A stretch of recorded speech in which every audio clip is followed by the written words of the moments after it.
Liberals and some on the left are celebrating Facebook and Twitter banning Donald Trump and some of his supporters. Sure, it's nice he can't tweet crazy shit anymore, but why now, after 4 years of his lies and threats, is this happening? What's the point of doing this at the end of his term? And what are the consequences for the rest of us? If our unelected tech overlords can shut down the accounts of a sitting US president, doesn't it mean they're actually the ones in charge? Who's making these decisions, and what's the criteria, and to whom are they accountable? We don't know.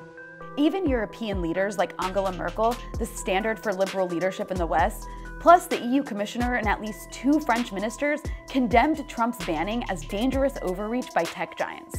And they're no friends of Trump or the right. It's not like they even censored one of his craziest tweets. They banned him for tweeting a refusal to attend Biden's inauguration.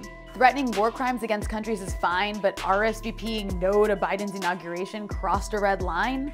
Of course, this happened following a collection of right-wing extremists storming the Capitol due to Trump-fueled delusions of a coup.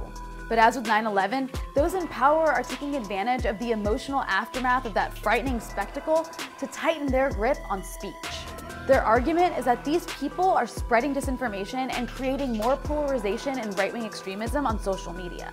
But these rioters openly planned their insurrection on social media for all to see. Not only were the authorities unprepared, there seems to have been some police collaboration. They've known for years that right-wing extremists are a growing threat, and they've repeatedly ignored and downplayed it, choosing instead to focus obsessively on Islamic extremism, even when Obama was in charge. And under Trump, black identity extremists, which isn't a thing. Now, all of a sudden, they're acting surprised and exploiting the opportunity to censor. But banning these right-wingers from social media will merely radicalize them further, feeding their sense of persecution and pushing them underground, where their dangerous activity will be more difficult to monitor. When Alex Jones was censored, most people cheered, including some on the left. But did that reduce polarization and extremism? No, because the underlying problem isn't social media. It's a dangerous mix of growing inequality and pauperization, weak media literacy, well-funded right-wing media machines like Fox News and talk radio fueling hate for profit in politics, liberal refusal to contend with the economic inequality they participated in worsening, and the weakness of the left. What this censorship is really about is the ruling elite's desperate attempt to maintain the status quo at a time when there's record disdain for it. People hate the establishment. They recognize that something is deeply wrong with the structure of our society. Sadly, the left doesn't have the same platforms and funding as the right, so much of that angst gets sucked into the right and crazy conspiracies. That's how we got Trump. Instead of dealing with the root, liberal elites are looking to narrative control through censorship to prevent people from challenging them and the unequal, violent system they uphold. A system that empowers and enriches the few at the expense of everyone else left to fight for crumbs. They're exploiting a political crisis to get you to cheer for censorship, but the lines of what constitutes bad speech are deliberately blurred, making it easy to use the sweeping support for censorship against the left. After all, social media censorship isn't new. For every banned right-wing nutjob, there are many more censored left-wingers. Long before Trump was banned, many Palestinian journalists and activists suffered the same fate for challenging and exposing Israeli criminality.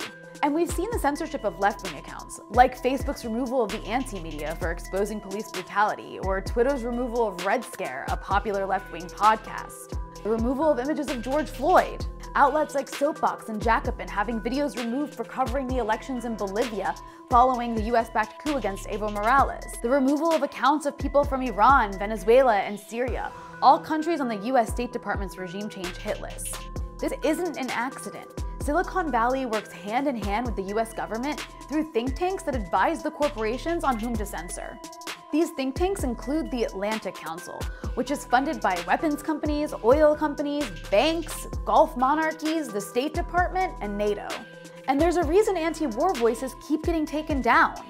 US government-backed think tanks are lobbying for these double standards. They even push for social media companies to add a false label warning to us at Soapbox to scare you off from anti-war content that questions capitalism. Just because they wear jeans and t-shirts and like yoga and skateboards and support the Democratic Party does not make Silicon Valley oligarchs our friends. Billionaires never have our interests at heart. They want monopolies. It's the nature of capitalism. You cannot trust these tech giants and their partners in the US surveillance state to use these speech-regulating powers for good. The irony is, of course, that these people support right-wing extremists in countries the US doesn't like. In Venezuela, Syria, Ukraine, Bolivia, while shutting down leftists at home in the name of fighting fascism. What a joke. The internet was designed by the Pentagon to be an information war weapon after all. Yasha Levine wrote a whole book about it. And what about the argument? Go start your own social media company. These are private businesses. They don't have to host you. Well, these Silicon Valley giants are monopolies. They control the forums we use to communicate. Even the Democrats say so. A Democratic-controlled subcommittee recently issued a report about it, concluding that Google, Amazon, Facebook, and Apple are in fact monopolies, making competition impossible. In fact, all the horror over right-wingers at Parler might be more about big tech monopolies shutting down a competitor. Come on, it's not like they don't have right-wingers saying crazy shit on their platforms too.